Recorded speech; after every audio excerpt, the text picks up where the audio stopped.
नमस्कार दोस्तों, स्वागत है आपका साइट फॉर वर्ल्ड के ऑफिशियल लर्निंग प्लेटफॉर्म पर, जहां स्टूडेंट्स और जॉब सीकर्स के लिए करियर, टेक्नोलॉजी और प्लेसमेंट से जुड़ी इंडस्ट्री ओरिएंटेड और प्रैक्टिकल नॉलेज दी जाती है। अगर आप अपनी स्किल्स को नेक्स्ट लेवल तक ले जाना चाहते हैं तो आप बिल्कुल सही जगह पर आए हो। चलिए शुरू करते हैं आज का इम्पोर्टेंट सेशन। नमस्ते स्टूडेंट्स, आज का टॉपिक है रिएक्ट हुक्स। आप रेडी हो? फोकस मोड ऑन है।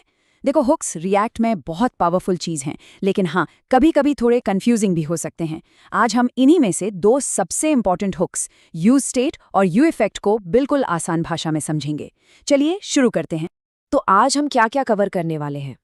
सबसे पहले हम समझेंगे कि आखिर क्लास कंपोनेंट्स से हुक्स तक का सफर शुरू ही क्यों हुआ। फिर हम यूज स्टेट से स्टेट को मैनेज करना सीखेंगे और यूज इफेक्ट्स से साइड इफेक्ट्स को हैंडल करना। उसके बाद एक बहुत ही इंपॉर्टेंट कॉन्सेप्ट है स्टेल क्लोजर प्रॉब्लम, उसको समझेंगे। और आखिर में पर्दे के पीछे देखेंगे कि रिएक्ट असल में इन हुक्स को ट्रैक कैसे करता है। रेडी? तो चलिए शुरू करते हैं सबसे पहले सवाल से। हुक्स की जरूरत ही क्यों पड़ी? क्लास कंपोनेंट्स में ऐसी क्या कमियां थी जिन्हें ठीक करने के लिए हुक्स को लाया गया? देखो, एक डेवलपर ने रेडिट पे बिल्कुल आसान शब्दों में इसकी सबसे बड़ी प्रॉब्लम बताई। उनके हिसाब से क्लास कंपोनेंट्स का जो लाइफ साइकिल था ना, वो ज़रूरत से ज़्यादा कॉम्प्लेक्स था और उसकी वजह से डेवलपर्स को काफ़ी प्रॉब्लम्स आती थीं। और ऐसी ही प्रॉब्लम्स को सॉल्व करने के लिए हुक्स आए। अब स्क्रीन पे देखो, इससे सब क्लियर हो जाएगा। लेफ्ट साइड में देखो, क्लास कंपोनेंट्स के कितने सारे लाइफ साइकिल मेथड्स हैं। Component did mount, component did update, component will unmount, list लंबी है। और राइट साइड में बस यूज स्टेट और यूज इफेक्ट जैसे कुछ सिंपल से हुक्स। अप्रोच कितना साफ और स्ट्रीमलाइन लग रहा है ना। चलो, अब हम अपने पहले और सबसे फंडामेंटल हुक को देखते हैं, यूज स्टेट। ये फंक्शन कंपोनेंट्स में स्टेट मैनेज करने का प्राइमरी टूल है, बिल्कुल बेसिक पर सबसे ज़रूरी। तो यूज स्टेट है क्या? बिल्कुल सिंपल है। ये हमें दो चीज़ें देता है, एक स्टेट वेरिएबल और उस वेरिएबल को अपडेट करने के लिए एक फंक्शन। और जैसे ही हम उस फंक्शन को कॉल करते हैं, रिएक्ट हमारे कंपोनेंट को री-रेंडर कर देता है। समझ आया? सिंपल है ना?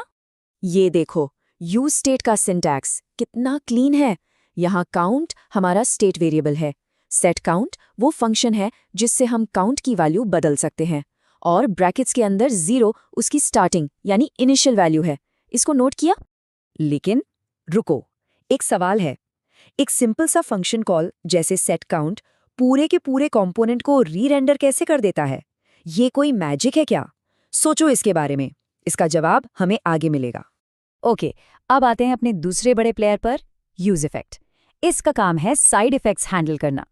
अब ये साइड इफेक्ट्स क्या होता है? बेसिकली वो सारे काम जो रिएक्ट के नॉर्मल फ्लो के बाहर हैं, जैसे एपीआई से डेटा फेच करना, टाइमर्स लगाना या डॉम को मैन्युअली चेंज करना। यू इफेक्ट एक फंक्शन लेता है, इसको ना रिएक्ट की दुनिया से बाहर झांकने का एक सीक्रेट डोर या एस्केप हैच समझ लो। और हाँ, ये पॉइंट बहुत इंपॉर्टेंट है। By default you effect her render के बाद चलता है। ध्यान है ना स्क्रीन पे? लेकिन हर रेंडर पे इसको चलाना परफॉर्मेंस के लिए अच्छा है क्या? बिल्कुल नहीं। और इसी प्रॉब्लम को सॉल्व करता है इसका दूसरा आर्ग्यूमेंट, द डिपेंडेंसी अरे। यही परफॉर्मेंस ऑप्टिमाइज करने की चाबी है। अब स्क्रीन पे देखो, इसके रूल्स बिल्कुल सिंपल हैं। अगर अरे में आपने प्रॉप्स पॉइंट सोर्स जैसा कुछ डाला तो इफेक्ट सिर्फ तब चलेगा जब प्रॉप्स पॉइंट सोर्स की वैल्यू चेंज होगी। और अगर एम्प्टी अरे डाल दिया, ये इंटरव्यू में भी पूछते हैं, तो ये सिर्फ एक बार चलेगा कंपोनेंट के माउंट होने पर। और अगर कोई अरे नहीं दिया तो ये हर रेंडर के बाद चलेगा। सिंपल। ओके, तो अब तक हमने देखा कि हुक्स कैसे काम करते हैं। रेडी हो नेक्स्ट स्टेप के लिए? अब हम देखेंगे कि चीजें क्यों गलत हो जाती हैं। ध्यान से सुनना, ये एक बहुत ही कॉमन प्रॉब्लम है, द स्टेल क्लोजर प्रॉब्लम। इस प्रॉब्लम को समझने से पहले ना जावास्क्रिप्ट का एक छोटा सा कॉन्सेप्ट समझना पड़ेगा, क्लोजर। टेंशन मत लो, बिल्कुल आसान भाषा में बताऊंगा। क्लोजर मतलब एक फंक्शन अपने आसपास के वेरिएबल्स की यादें अपने साथ रखता है, उस टाइम की जब वो फंक्शन बना था। चलो इसको एक एनालॉजी से समझते हैं। मान लो एक फंक्शन एक फोटोग्राफ की तरह है। जब आप एक फंक्शन बनाते हो ना, तो वो उस टाइम पर अपने बैकग्राउंड में जितने भी वेरिएबल्स हैं उन सब की एक फोटो क्लिक कर लेता है। स्टेट, प्रॉप्स, सब कुछ उस फोटो में कैद हो जाते हैं और वो फोटो टाइम में फ्रीज हो जाती है। अब इसको यूज इफेक्ट से कनेक्ट करो। जब आप डिपेंडेंसी एरे को एम्प्टी खाली छोड़ देते हो तो आप रिएक्ट को बोल रहे हो, हे रिएक्ट, नई फोटो मत लो, पुरानी वाली से ही काम चलाओ। समझ आ रहा है क्या हो रहा है यहाँ? और रिजल्ट क्या होगा? आपका इफेक्ट एक पुरानी, बासी या स्टेल फोटो देखता रहेगा। उसमें स्टेट और प्रॉप्स की वैल्यूज पुरानी होंगी और इसी को कहते हैं स्टेल क्लोजर। क्लियर हुआ? अगर इंटरव्यू में पूछा गया तो बता पाओगे? यही वो हिडन डेंजर है।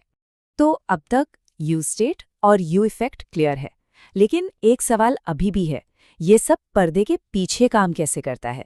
चलो अब इस मैजिक के पीछे की साइंस देखते हैं। रिएक्ट कोई जादू नहीं करता, ना ही गेस करता है। वो एक इंटरनल ऑब्जेक्ट यूज करता है जिसका नाम है डिस्पैचर। ये डिस्पैचर ही रिएक्ट को बताता है कि भाई अभी ये वाला कंपोनेंट रेंडर हो रहा है, इसका काम करो। इसको ऐसे सोचो, रिएक्ट हर कंपोनेंट के लिए एक इंटरनल लिस्ट या एरे मेंटेन करता है। पहला यूज स्टेट कॉल उस लिस्ट के पहले आइटम को यूज करेगा, इफेक्ट कॉल दूसरे को, अगला यूज स्टेट तीसरे को, एंड सो ऑन। एकदम फिक्स्ड ऑर्डर, जैसे स्कूल में रोल नंबर होते हैं। और बिल्कुल इसी वजह से रूल्स ऑफ हुक्स इतने इंपॉर्टेंट हैं।